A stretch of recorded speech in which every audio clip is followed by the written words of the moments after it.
Hello बच्चों, I hope तुम लोग एंजॉय कर रहे होंगे। आप लोगों को काफी मजा आ रहा होगा। वीडियोस जो सीरीज चल रही है, इतने टॉपिक हमने आपको दे दिए।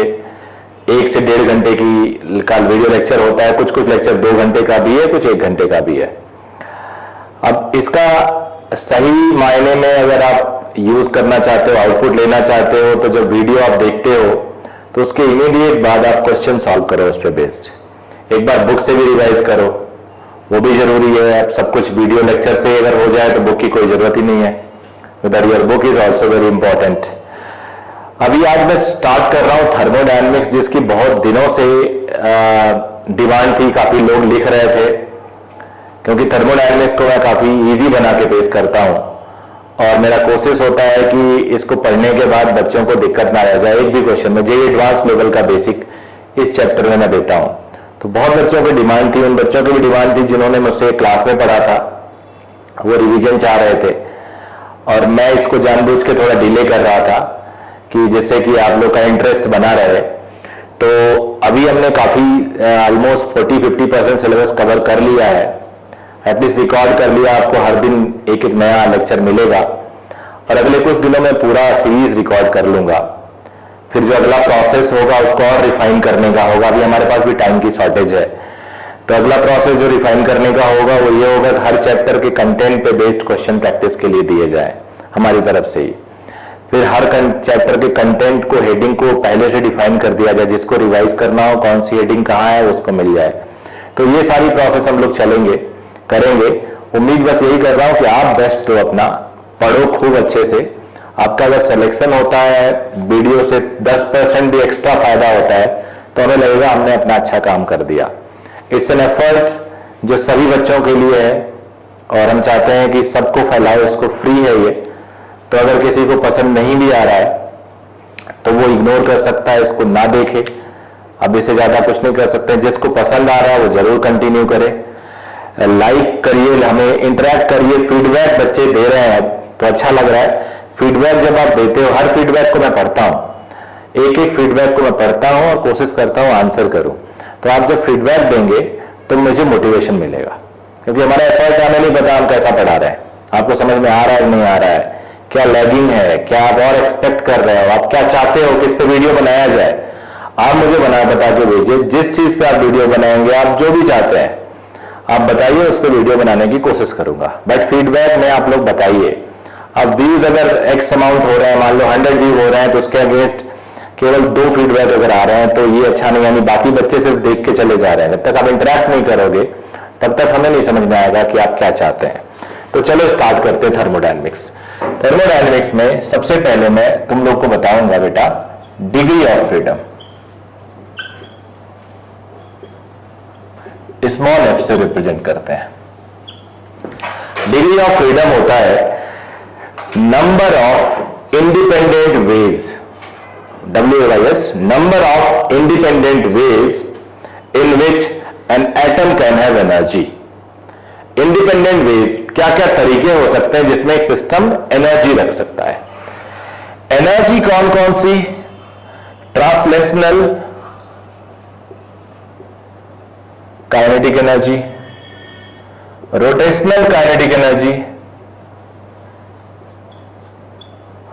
और vibrational energy. Translational kinetic energy तुम सब जानते हो, रोटेशनल भी आप सब जानते हो, और ये हाई टेम्परेचर पे होता है, एट वेरी हाई टेम्परेचर। तो जनरली इसे इग्नोर कर देते हैं, इसे लेते हैं। समझ में आया आपके? तो डिग्री ऑफ फ्रीडम ऐसे हम पढ़ेंगे। अब डिग्री ऑफ फ्रीडम के लिए मोनोएटॉमिक गैस,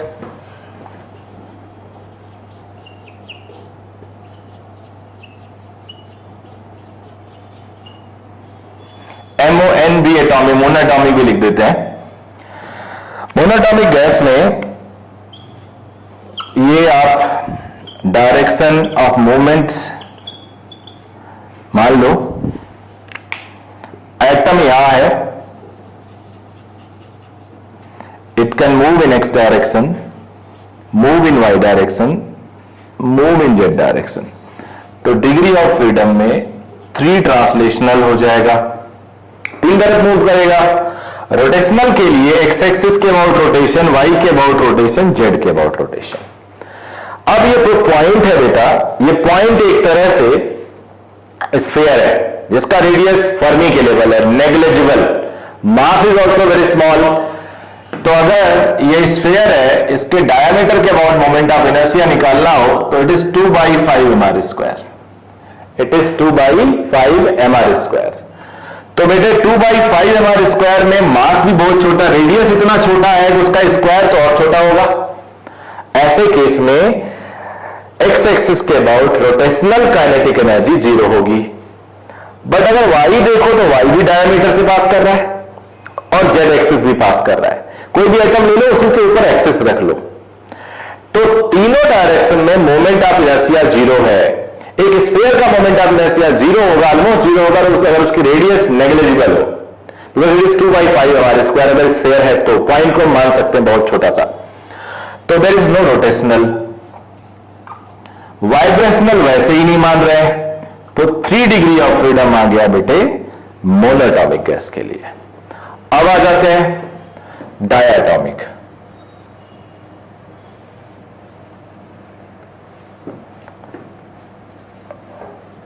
डायएटॉमिक गैस, डायएटॉमिक गैस में 2 होंगे।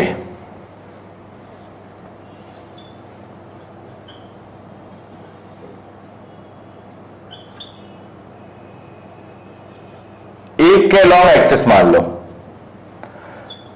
तो देख बेटा एक्स डायरेक्शन में मूवमेंट, वाई में मूवमेंट, जेड में मूवमेंट, तो 3 डिग्री ऑफ फ्रीडम ट्रांसलेशन का होगा ही होगा।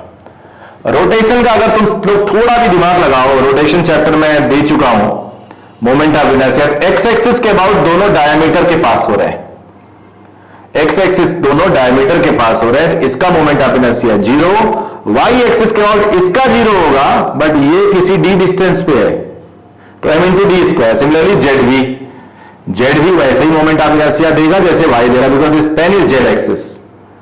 तो इसका जिसके ऊपर एक्सिस है उसका तो 0 होगा, ये m मास d डिस्टेंस पे md², 2 रोटेशन। तो डिग्री ऑफ फ्रीडम 5 हो गया डायएटॉमिक गैस के लिए। नोट करिए तब तक।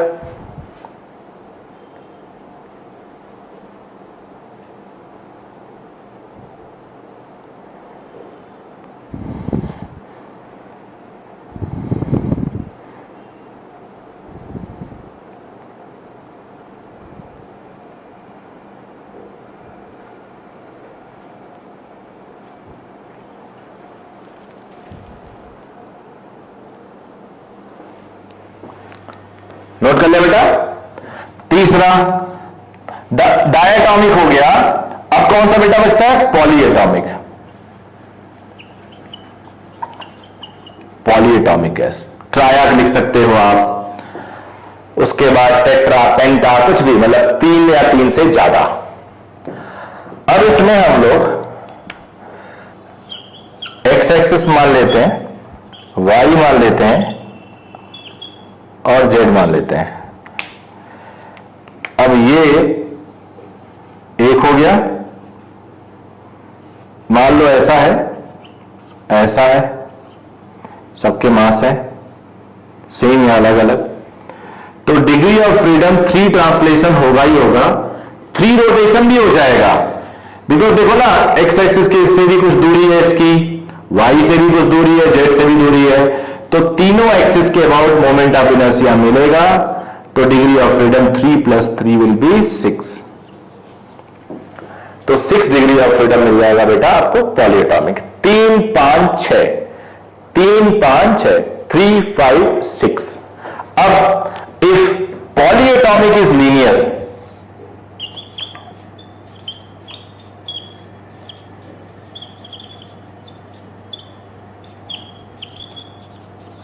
if polyatomic is linear,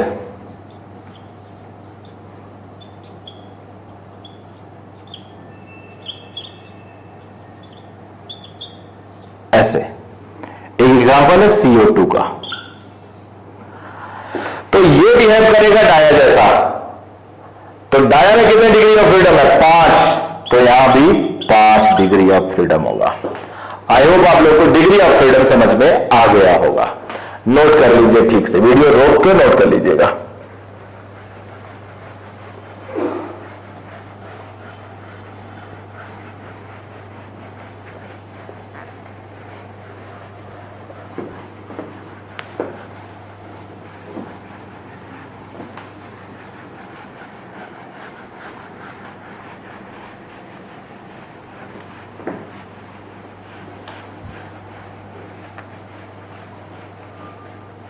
अब छोटे छोटे और डेफिनेशंस,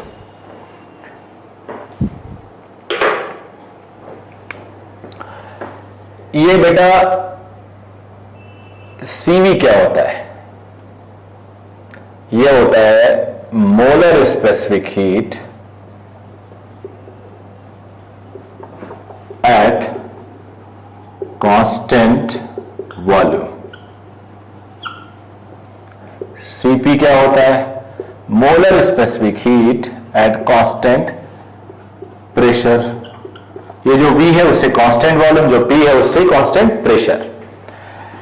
एक मेयर्स फॉर्मूला होता है Cp minus Cv is R।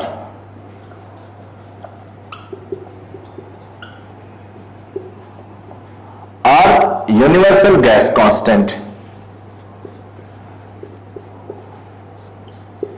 एक और होता है Cp upon Cv is gamma. ये जो गामा होता है बेटा एडियाबेटिक एक्सपोनेंट ये होता है। और Cv को लिख सकते हैं degree of freedom upon 2 into R, और इसका formula R upon gamma minus 1 भी होता है। Cp को लिख सकते हैं 1 प्लस एफ बाई 2, ये सब याद रखना है आपको, और ये gamma R upon gamma minus 1। यहां से डिवाइड करोगे तो गामा मिल जाएगा। तो फिर अगर हम Cp बाई Cv करते हैं विच इज गामा, वो आ जाएगा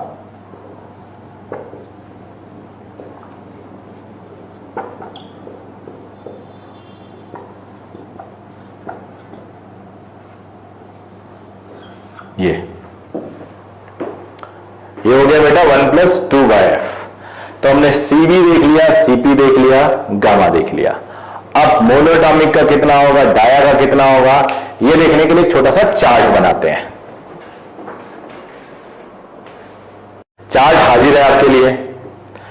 monoatomic gas, diatomic gas, polyatomic gas के लिए degree of freedom Cv, Cp, gamma क्या क्या होगा याद हो जाएगा आज आपको।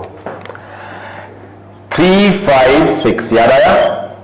3 by 2r, 5 by 2r and 6 by 2 that is 3r। 1 plus 5 by 2r, 7 by 2r, 4r। अब ये 1 plus 2 by f है, या Cp अपॉन Cv कर दो, चॉइस आपकी है। तो मैं Cp अपॉन Cv कर रहा हूं 5 अपॉन 3 1.67, 7 अपॉन 5 1.40, 4 अपॉन 3 1.33। याद कर लीजिएगा, मोनो का सबसे ज्यादा, फिर डाया का, और फिर पॉली का 1.67, 1.40, 1.33। ये होता है पूरा का पूरा फॉर्मूला। अब इसके बाद एक नई चीज दिखाता हूं, नोट कर लीजिए। तो बच्चे आप लोगों ने चार्ट कर लिया। अब मैं आप लोग को कुछ टर्म सिखा रहा हूं। एक टर्म है internal energy.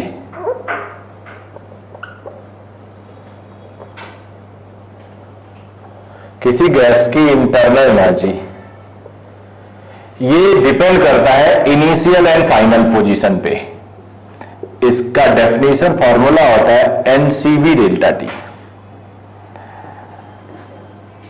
For closed path delta u is 0. It depends on initial and final points only. यानी एक मान लो पीवी कर्व है, इस रूट से जा रहे हैं, इस रूट से जा रहे हैं, इस रूट से जा रहे हैं, बट तीनों का स्टार्टिंग ए है, तीनों का फिनिशिंग बी है, तो delta U1, delta U2, delta U3, यही छोटे छोटे कॉन्सेप्ट आपको स्ट्रांग बनाएंगे। अच्छा, थोड़ा और वर्क कर लेते हैं।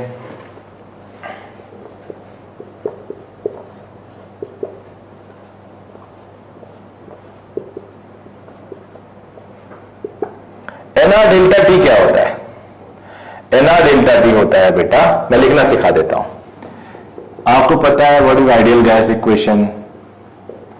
तो अगर मैं P1 V1 is equal to nRT1 लिखूं चलेगा, P2 V2 nRT2। तो अगर मैं P2 V2 minus P1 V1 करूं तो nRT2 minus T1, it is NR delta T. तो इसको हम लिख सकते हैं P2 V2 minus P1 V1 upon gamma minus 1B। और क्या लिख सकते हैं? CV को F/2 इंटू R भी लिखा जा सकता है,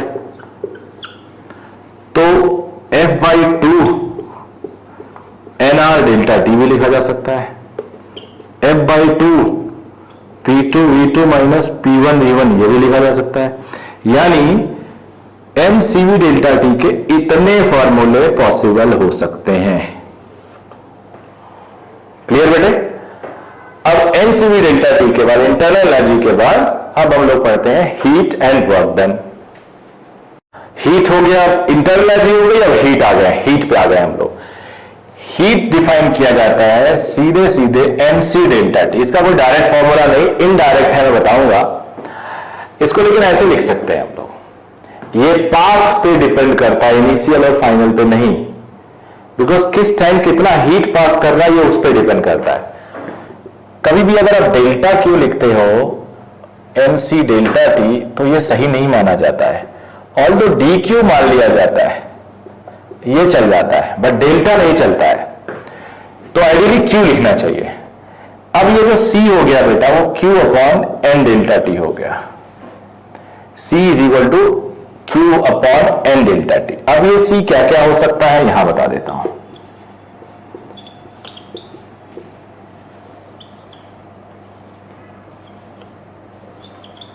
ये हो सकता है 0, कब?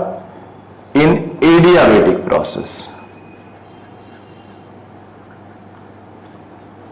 इन एडियाबेटिक प्रोसेस। एडियाबेटिक प्रोसेस में हीट 0 होता है, तो हीट 0 हो गया तो C 0 हो गया। C भी हो सकता है in isochoric process, V constant याद रखना, V कांस्टेंट तो CV। CP हो सकता है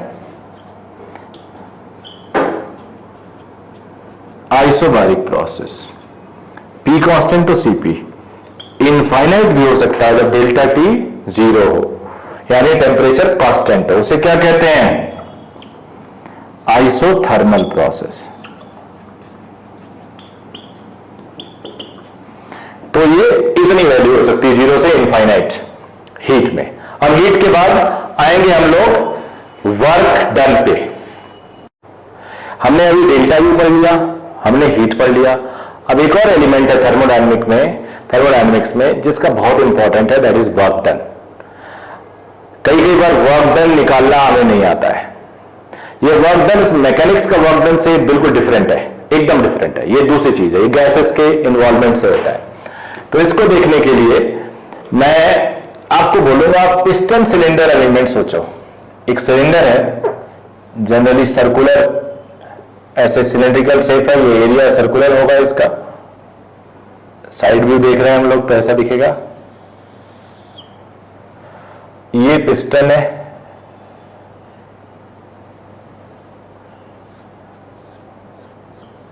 इसके अंदर गैस भरा हुआ है।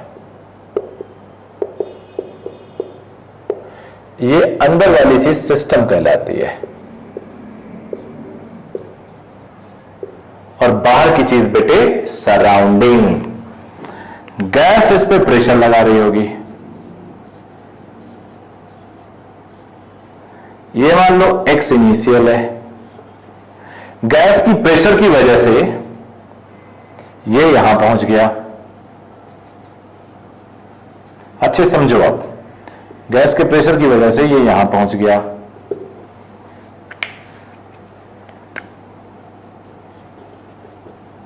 एक्स फाइनल पे, तो यहां पे गैस ने जिधर फोर्स लगाया बॉडी उधर डिस्प्लेस हुई।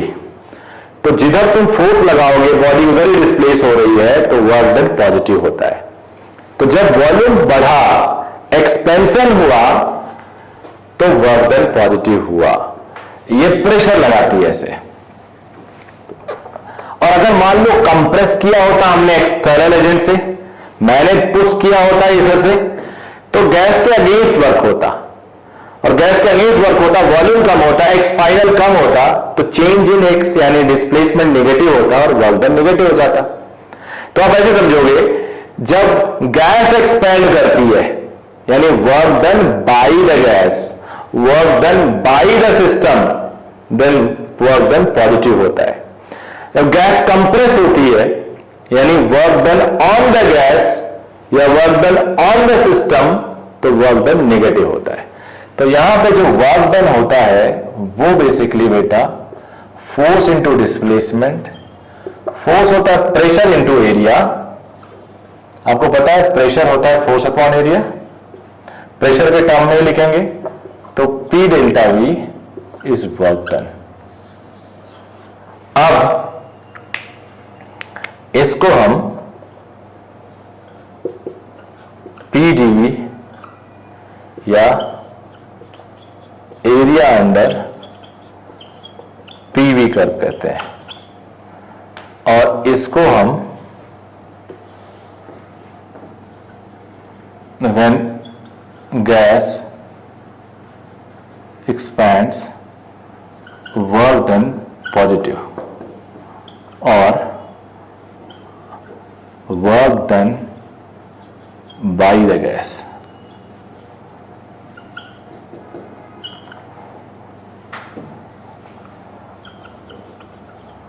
When gas compresses work done negative, इसे हम और क्या कहते हैं,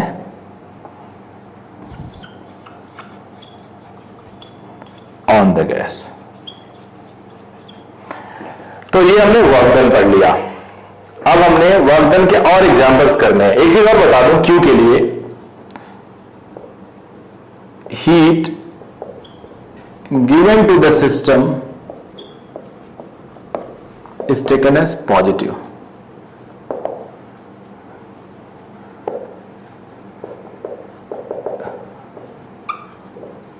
Withdrawn from the system,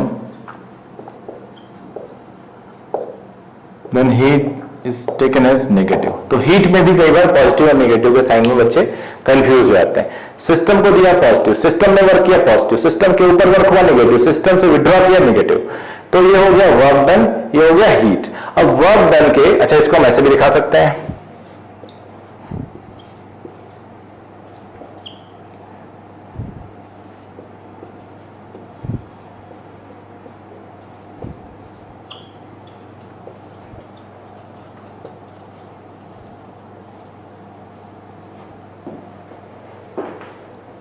ठीक है बेटा। तो वर्क डन पाथ डिपेंडेंट होता है, Q and W they depend on path। Okay बेटे, अब हम लोग आगे बढ़ते हैं। बच्चों 10 छोटे छोटे ग्राफ मैं आपके सामने रख रहा हूं, मुझे लगता है इससे आपका कॉन्सेप्ट एकदम क्लियर हो जाएगा। अब इस ग्राफ में हम देखेंगे वर्क डन कितना है, पॉजिटिव है या नेगेटिव है, कैसे कैलकुलेट करें, कैसे आइडेंटिफाई करें पॉजिटिव है या नेगेटिव है। ग्राफ में मैंने पीवी दे रखा है, याद रखिएगा आपको एग्जामिनेशन में कंफ्यूज करने के लिए वीपी कर्व भी दिया जा सकता है, तो आप इसको वी एक्सपेंशन के मोड में देखना, वी बढ़ रहा है घट रहा है, वही एक असली पहचान होती है। वी बढ़ रहा है यानी एक्सपेंशन, वी घट रहा है यानी कंप्रेशन। तो पहले केस में देखो बेटे, वी ना तो बढ़ रहा ना घट रहा है, कांस्टेंट है, V कांस्टेंट है तो वर्क डन 0। पहला केस प्रेशर बढ़ रहा है बट वॉल्यूम वही का वही है। सेकेंड केस में वॉल्यूम देखो बढ़ रहा है यहां से यहां तक, तो वर्क डन पॉजिटिव होगा और एरिया अंडर द कर्व। आपको इंफॉर्मेशन दी हुई होगी, पी एरिया निकालना कोई ट्रायंगल का, रोम्बस का, स्क्वायर का, रेक्टेंगल का कोई टफ नहीं है। यहां पे देखो प्रेशर बढ़ रहा है,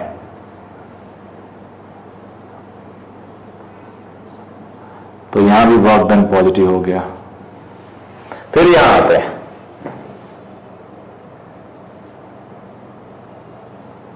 अब एक वॉल्यूम बढ़ रहा है, देखो बेटा वॉल्यूम बढ़ रहा है। जब वॉल्यूम बढ़ रहा है यहां पे, लेकिन प्रेशर कम हो रहा है। मैं जब अपनी क्लास में कराता हूं ना तो बच्चे फ्लो में कहते हैं पॉजिटिव पॉजिटिव, यहां नेगेटिव, जबकि यहां भी वर्क डन पॉजिटिव है, वॉल्यूम बढ़ रहा है, आपको वॉल्यूम देखना है। अब बच्चे सोचेंगे कि सर प्रेशर तो कम हो रहा है, तो एक्चुअल प्रोसेस तो वही है। इनफैक्ट जब वॉल्यूम बढ़ता है तो गैस का प्रेशर कम होता है, वॉल्यूम बढ़ता है तो गैस का प्रेशर कम होता है। इधर देखो पिस्टन सिलेंडर अरेंजमेंट देखा आपने, इसमें गैस है तो गैस इसे कंप्रेस, इसे फोर्स लगा रहा है ना एक्सपैंड करने के लिए, प्रेशर कम करने के लिए। तो प्रेशर जब बढ़ता है, वॉल्यूम जब बढ़ता है तो प्रेशर कम होता है। तो यहां पे प्रेशर बढ़ रहा है या कांस्टेंट है ये कुछ एक्स, और यहां प्रेशर बढ़ रहा है विदाउट चेंज इन वॉल्यूम, तो यहां कुछ एक्स्ट्रा अरेंजमेंट होंगे। एक्स्ट्रा अरेंजमेंट कई बार हम ऐसे हीटर लगा के कर देते हैं। जब आप हीटर लगाओगे तो हीटर में temperature directly proportional to pressure. अगर मैं वॉल्यूम कांस्टेंट रख दूं तो प्रेशर वैसे तेजी शूट करेगा। अगर वॉल्यूम बढ़ भी रहा है बट हीटर का कैपेसिटी ज्यादा है तो प्रेशर बढ़ सकता है। वॉल्यूम बढ़ रहा है, हीटर की कैपेसिटी ठीक ठाक है तो प्रेशर कांस्टेंट हो सकता है। तो तीनों केस में वर्क डन पॉजिटिव, पहले केस में वर्क डन 0। अब आ जाते हैं फिफ्थ केस, ए से बी तक, बी मान लो इसको सी मान लो, ए से बी तक का वर्क डन पॉजिटिव और बी से सी तक का नेगेटिव, सॉरी 0। तो ये वर्क डन उतना ही हुआ जितना थर्ड केस का था। तो फिफ्थ केस और थर्ड केस सेम हो गए। आ जाते हैं हम लोग सिक्स, जो इंटरेस्टिंग है, work done from B to C is equal to work done from D to A and it is 0। A से बी तक का वर्क डन, उसके नीचे का पूरा एरिया और पॉजिटिव। मैं इससे दिखा देता हूं,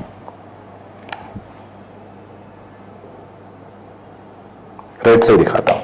ए से बी तक का वर्क डन, वॉल्यूम बढ़ रहा है पॉजिटिव और उसके नीचे का पूरा एरिया। बी से सी नो वर्क डन। सी से डी, सी से डी देखो वॉल्यूम कम हो रहा है तो उसके नीचे का नेगेटिव एरिया। अब इस एरिया को अगर A1 मान लो, इस एरिया का A2 मान लो, तो work done from A to B is A1 plus A2, positive है। Work done from C to D minus of A2, इन दोनों का वर्क है ही नहीं। अगर सबको जोड़ा जाए तो वर्क डन जो टोटल आएगा वो A1 आएगा और पॉजिटिव होगा। दोनों को जोड़ लो। तो जब भी क्लोज्ड कर्व हो, याद रखो, जब भी कर्व क्लोज हो, साइक्लिक प्रोसेस हो, तो वर्क डन होता है area enclosed by the curve, area with in the curve. समझ गए आप लोग? Area with in the curve. और अगर पहले वॉल्यूम बढ़ रहा है ज्यादा प्रेशर पे तो ये पॉजिटिव होगा। चलो एक कॉन्सेप्ट ले लो, क्लॉकवाइज पीवी कर्व पे हमेशा पॉजिटिव वर्क होता है। क्लॉकवाइज प्रोसेस पीवी कर्व पे हमेशा पॉजिटिव होता है, याद रखिएगा। तो यहां से यहां तक ये बढ़ा, फिर यहां से ए से बी तक बढ़ा, बी से सी तक घटा, तो ए बी से सी तक नीचे कैंसिलेशन हो जाएगा, ये बचेगा। बिकॉज ये देखो यहां तक हम नीचे पूरा ड्रॉ कर सकते हैं, फिर सी से भी उतना निगेटिव हो जाएगा तो कैंसिल हो जाएगा प्लस और निगेटिव, और ये पॉजिटिव वर्क आ जाएगा। ये एंटी क्लॉकवाइज है निगेटिव, यहां से यहां तक पूरा निगेटिव, फिर यहां से यहां तक ए से बी तक पूरा निगेटिव, फिर बी से सी तक पॉजिटिव की तरफ मुड़ेगा, तो ये वर्क डन होगा। उसके बाद अब आ जाओ नाइन्थ, ए से बी तक नेगेटिव वर्क है पूरा इसके नीचे का, बी से सी नो वर्क, सी से डी पॉजिटिव, तो नेगेटिव पॉजिटिव कैंसिल हो जाएगा, area enclosed by the curve और वर्क डन बेटा नेगेटिव आएगा। यहां क्लॉकवाइज है तो पॉजिटिव और ये होगा, एक बार एग्जाम में आया जिसको हम लोग सॉल्व भी कर लेते हैं। सॉल्व करने के लिए इसका एरिया निकालना है, देखने में तो सर्कल लग रहा है, सर्कल का एरिया तो पाई आर स्क्वायर होता है, बट ये अलग है और ये अलग है।